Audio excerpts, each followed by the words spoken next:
మా తాతగారి గేటు చాలా స్ట్రాంగ్గా ఉంది. అప్పుడు మా మల్లయ్య తాత అంచి పువ్వులు తెంపడానికి వెళ్ళిపోతున్నారని ముళ్ళు గేటు చేయించారట. వీళ్ళు దొంగలు వచ్చేస్తారని మరీ స్ట్రాంగ్గా చేయించారు. అసలు నేనే తీలాకపోతున్నాను. ఏడు చేసావు నువ్వు? ఎలా చేసావు? ఓ వస్తావా? రా అక్కడికి. సరే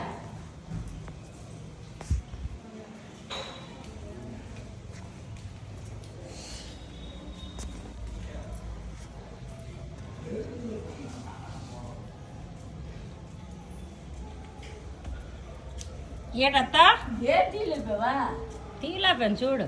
మా అమ్మన మా తాతగారు గేట మరి ఇదా అదే మేము ఏమికి వచ్చారు కిందకైతే వేరే వచ్చే రోజు వచ్చేస్తుంది అత్తమాయ.